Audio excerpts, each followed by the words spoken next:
Boa noite, fala Dedê aí, mais um Fala Dedê, Shabbat Shalom para quem é de Shabbat Shalom. O negócio é o seguinte, tô aqui na sauna, né, aí dei uma saída, puxa, vem uns pensamentos tão gostosos, sabe? A verdade realmente liberta, a verdade é fantástica, né? Eu tava pensando aqui, né, porque tantas pessoas ficam sofrendo, né? Com medo, angustiadas, tristes, enciumadas, rejeitadas. Poxa, você sabe que um dos sentimentos horríveis é o da rejeição, né? Aí todo mundo fala assim, Jesus sabe o que é isso, porque ele foi rejeitado, ele foi muito rejeitado. Mas aí atribui como se ele fosse filho de Deus, e ele não sentisse na pele, né, como ser humano, mas ele estava na forma de homem.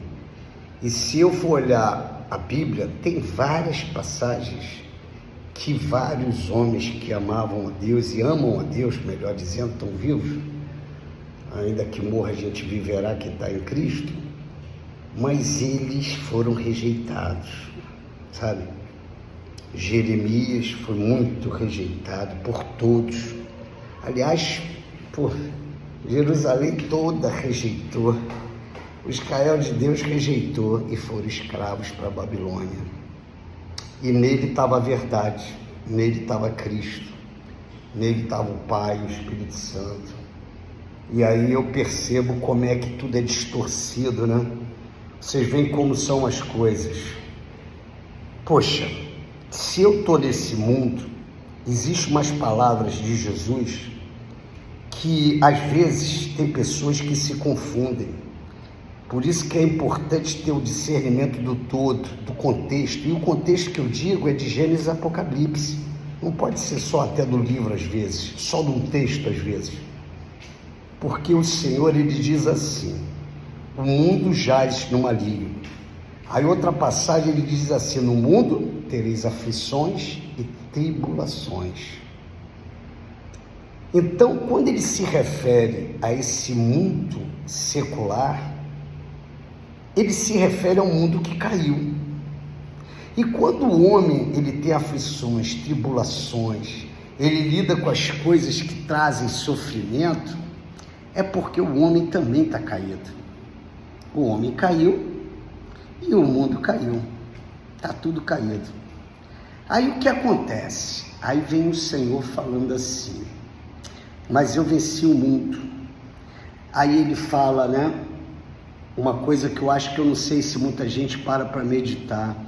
O reino de Deus não quer dizer que ele é o que eu vou falar, mas o que consiste o reino de Deus. Por que ele diz que nesse mundo jaz o maligno? Ele está dizendo que o que consiste nesse mundo está caído, tudo é virado para as coisas do mal. Tudo se torna inimizade e vai contra Deus. As coisas do mundo. É tudo aquilo que a gente vê, né? Por isso que o homem cai aonde? Prestígio, poder, dinheiro e sexo. É tudo que se vê, né? É aparência, é glamour. Então, o Senhor, quando ele fala disso, ele fala também que o reino dele, aí é que está. Ele nunca se refere ao reino dele como se a gente fosse ter aflição, tribulação, que o reino dele está caído, que o reino dele é promíscuo, que o reino dele é corrupto. Não. O que consiste o reino de Deus, ele fala, lá em Romanos, ele diz assim, consiste na paz, na alegria, no poder do Espírito. E tem mais, tem outras passagens que quando ele fala que o reino dele consiste em moradas fantásticas, ele consiste em retidão, consiste em justiça, amor. O dom supremo impera no reino de Deus. E não é à toa que o trabalho de Deus, por ter tanto amor por nós, porque nós somos criaturas, nós fomos criados por ele, nós não somos Cristo que fomos gerados pelo Pai, saiu da essência, não, nós fomos criados. Então, o homem com a queda dele, que ele até sabia, pela sua presciência, que poderia escolher esse caminho e escolheu, ele tinha uma solução para que a gente voltasse. Mas não há como eu determinar uma aliança com Deus para que a misericórdia dele me alcance e ele me ressuscite com Cristo, como ele ressuscitou Cristo dos mortos. Como? Uma aliança, ela é determinada por princípios, por regras, por direitos e deveres. Um casamento, ele é determinado por algumas coisas. Bota a sua aliança no dedo, não me vem com outra mulher, eu não tenho aparência, eu fujo da aparência do mal. Ou seja, tem problemas no casamento? Tem, às vezes a gente se irrita, a gente, é mais áspero, às vezes a gente tem uma conduta que não é boa, mas a gente se repara, mas a gente não quebra a aliança. Agora, quando eu adultero, eu quebro a aliança. Eu digo que eu não tenho mais aliança com aquela pessoa. Por isso que tem algumas passagens da Bíblia que Deus se refere ao adultério, não adultério sexual de um relacionamento de casamento, mas o espiritual.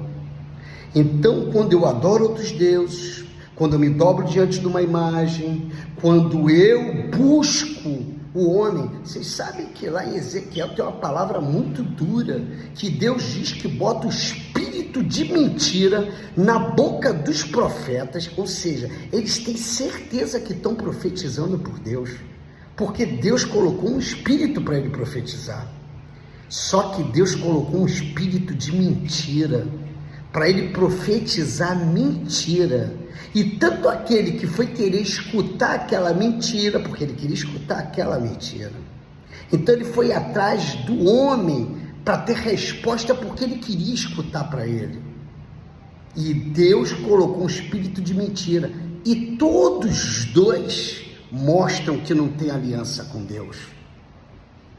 E ali Deus estabelece a sua ira nesse ato. Essa que é a verdade. E tem um montão de gente que está abafando, achando que está profetizando por Deus. Outros estão achando, não, eu estou buscando a Deus. Profeta que foi usado e no coração ali está indo atrás de homem, achando que ele tem poder para te curar, para te dar uma palavra, e Deus não tem. Ah, meu Deus, isso é terrível. Vocês sabem que teve uma passagem que aconteceu com Naamã, que quando Naamã, aí quem não conhece tem que ir lá para ler a história de Naamã, que ele era como se fosse o primeiro-ministro dos Estados Unidos, e ele estava com lepra, e ele foi no profeta. Então ele foi até Israel, ele saiu da terra dele, foi até Israel, e pediu para que ele curasse.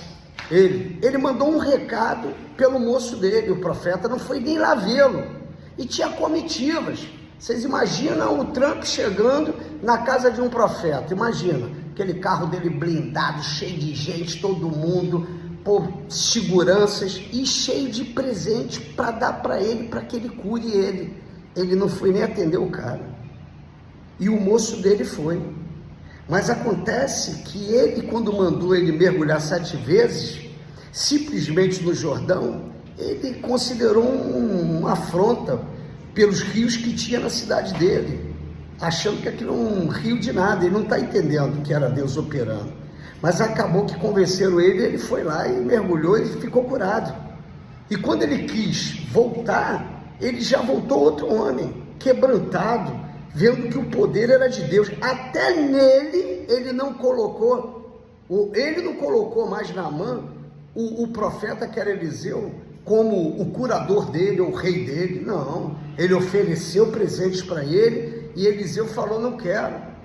A honra não é do Eliseu, a glória é de Deus. Então vocês veem que coisa tremenda, e ele respeitou isso, mas o moço dele foi lá cantar a ideia de Naamã e pegou as coisas de Eliseu, ficou leproso. Agora eu vou contar uma passagem para vocês. Hoje nós fomos levar um amigo para se internar, eu e um outro amigo, fomos levar ele para se internar, problema de dependência química.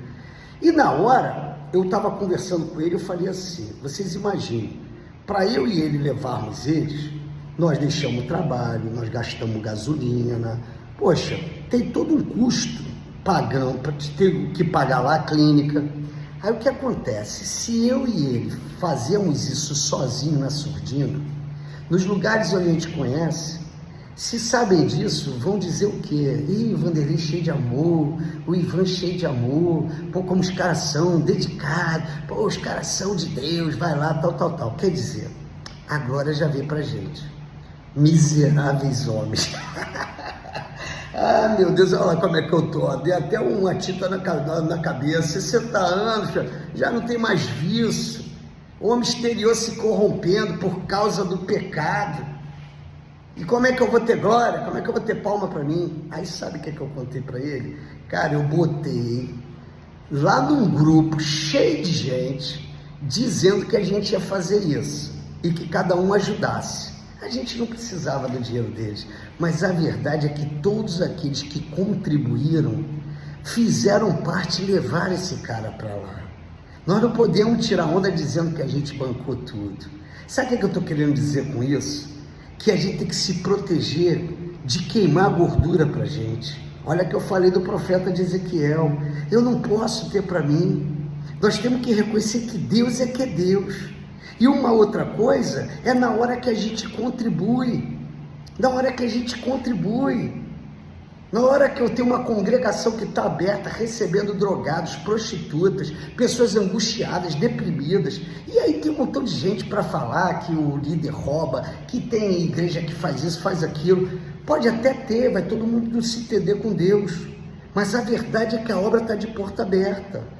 Aquele que hoje dá o nome de Yeshua, de Jesus como seu Senhor e Salvador, que compreende que ele é filho de Deus e que Deus deu seu filho, ele não é Deus, ele não tem nada de triunfo, não tem nada disso, cada um é um. Ele deu, Deus ama tanta gente, deu o seu filho, não foi ele que veio aqui não, foi o filho dele que veio aqui no corpo de homem para morrer e ter vida eterna.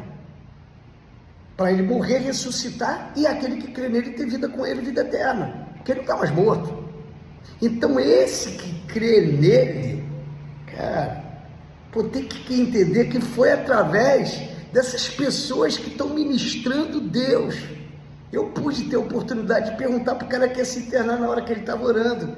Você quer aceitar Yeshua, dar legalidade para ele entrar na tua vida e cuidar? Ele pode não ter sentido nada, eu não senti nada no dia que eu abri a boca, mas é que nem casar. Quando a gente casa, a gente não dá o braço para a mulher, e aí o pastor chega para a gente e pergunta, o senhor quer a fulana de tal? O senhor aceita ela? Poxa, o senhor está aliançado, vai ter aliança, mesmo que ela fique doente, não há circunstância, a sua aliança é espiritual, que você está fazendo com Deus, e que vai cuidar dela e vai manter com ela. Então isso, quando faz isso, ali deu legalidade a um casamento, você pode botar aliança. E se ele fez do coração hoje, se ele fez aliança com esse Deus, quem vai comprar o barulho dele agora é esse Deus. Talvez ele não ganhe dinheiro hoje, mas talvez ele fale assim, estou me sentindo bem, o que é isso aqui? Pô, tá rolando uma coisa aqui esquisita, pô, caramba! E aí não sabe, vê uma alegria que eu não sei de onde, vê uma vontade de viver, vê uma vontade de esperança.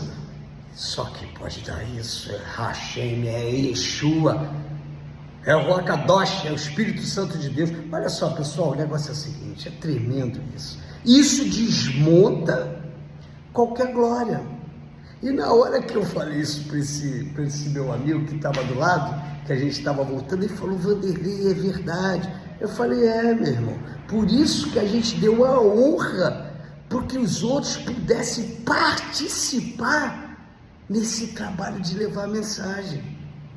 Então eu já não estou mais sozinho nessa, é eu e uma penca, uma galera, toda honra e glória para Deus, e nós, poxa, o privilégio de fazer parte dessa obra. Então quando eu vou lá, que eu chego no altar de Deus, que eu coloco o meu coração, que eu dou meus dízimos, oferta, que eu dou para Ele, com muita alegria, sabedor que nunca pode me faltar, né? Ali não é bolsa de valores, nem criptomoeda, meu irmão, não tem risco. Ali é rendimento garantido, não tem como. É o lugar onde maior investimento pode existir. é no altar de Deus, é dessa forma como eu falei agora, esse dinheiro nosso que foi empregado para levar mensagem a quem sofre, a dar condição que os sacerdotes levem a palavra de Deus, é isso, pô, não tem como, é rendimento na certa. Então, pessoal, fica com essa palavra, fica toda honra e glória para o Senhor, toda honra e glória para Ele. Nós não podemos, sabe, ficar na mentira. Poxa, não tem controvérsia naquilo que Deus fala. Deus, quando se trata de coisas ruins, das aflições que vamos passar, Ele está falando desse mundo, não é do reino dele. Do reino dele não é assim. E tudo que Ele quer é que o reino dele venha a nós. É isso que Ele quer. Mas para isso você que está aí, ó, faz uma aliança com o Rei dos Reis. Se você já crê no Senhor, revê a tua aliança com Deus. Como é que você contribui na obra com Deus? Ou seja, pô, o dinheiro em lugares onde são bem empregados, onde realmente a palavra está sendo levada, onde vidas estão sendo restauradas. Como é que está essa minha participação? Como é que está a participação dos dons que Deus me deu, dos meus talentos? Como é que está o meu casamento? Como é que está a minha aliança no casamento? Como é que eu trato ela? Como Cristo tratou a igreja? Porque Cristo foi tolerante, amoroso.